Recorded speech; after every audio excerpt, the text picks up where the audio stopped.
Hello, friends, a warm welcome from Greta Talks. In the last episode, we witnessed Sita's test of virtuousness. In this episode, we will witness the trio's return to Ayodhya, Shriram's coronation as the king, and Hanuman as the epitome of devotion for Shriram. 14 years of exile were now over. Today was the auspicious time to go back to Ayodhya. Accordingly, Shriram, Sita, Lakshman, and others, along with Hanuman, Sugriv, Angad, Jambuvant, and other Vanaras, became ready to go to Ayodhya. Hanuman agreed to carry Shriram and Sita on his shoulders to Ayodhya, but the contented Kubera flew his huge and beautiful plane called Pushpak. Shriram, Sita, Lakshman decided to leave for Ayodhya in the Pushpak Viman. Sugriv, Vibhishan, Hanuman, and Angad expressed their desire to come to Ayodhya with them. Shriram willingly decided to fulfill their desire, and they accompanied Shriram in the Pushpak Viman. Shriram bid farewell to the army of Vanaras, friends, and well-wishers. Then they left for Ayodhya. Shriram and Sita were discussing about their various memories of exile on their way back.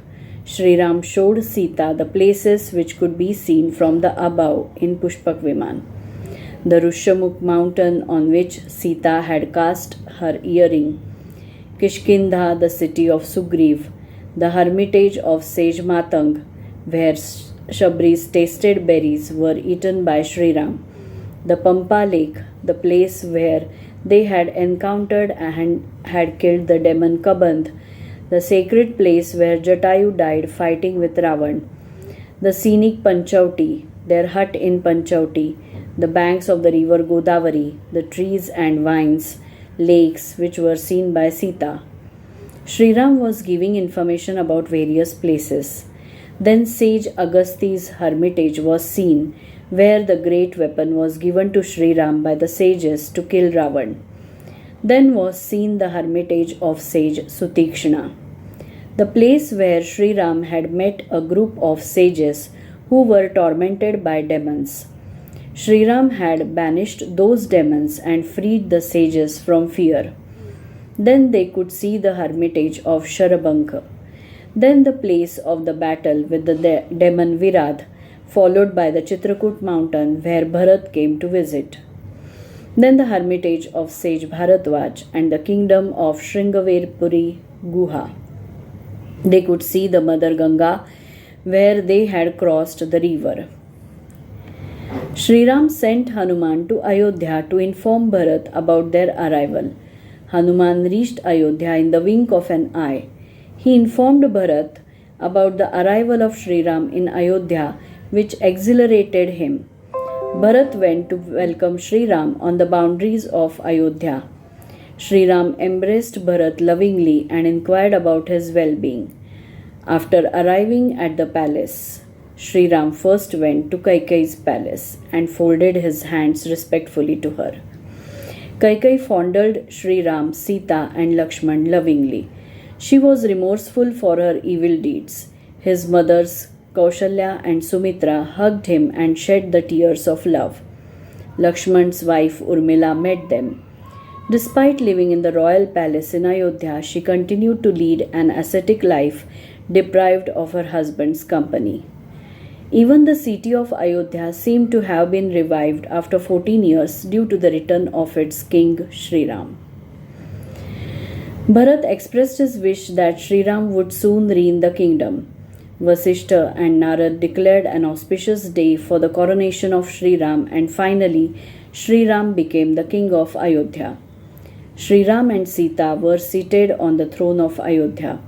Shriram became the king and Sita became queen. The city of Ayodhya was decorated by rangolis, flowers, and garlands. People were engrossed in dancing and singing. The sounds of the musical instruments echoed in the sky. There was the end of darkness of sorrows, and the happy days had dawned again. The coronation ceremony lasted for many days. Later, Shriram bid farewell to Vibhishan, Sugriv, Angad with due respect, giving them precious gifts, but he did not give anything to Hanuman. Sita realized this, but she did not know what the suitable gift to be given to Hanuman was. Finally, she took out the precious gems necklace which she was wearing and gave it to Hanuman.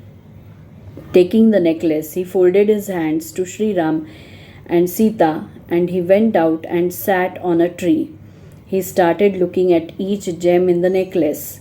He broke many gems and threw them away, which was witnessed by Lakshman. Seeing this, Lakshman became angry. He asked, "Oh Hanuman, what are you doing? They are precious gems." "These gems have no value without the existence of Shriram," Hanuman replied. At that time, both Shriram and Sita had come there. Lakshman told Shriram about Hanuman's breaking of the gems. Lakshman said to Hanuman, "Oh, then where is Shriram in your body? Why don't you discard your body?" Hearing Lakshman's question, Hanuman came down and tore his chest with his own hands. Lo, the statue of Shriram and Sita on the throne appeared in his heart. Lakshman was shocked to see his utmost devotion. He was no longer angry and he respectfully said, "Hanuman, you are the best devotee of Shriram. You are really an epitome of true devotion." So, the takeaway of this episode is the initial part, which is portrayed as the recap of their years in the exile in the form of their recollection of the occurred events.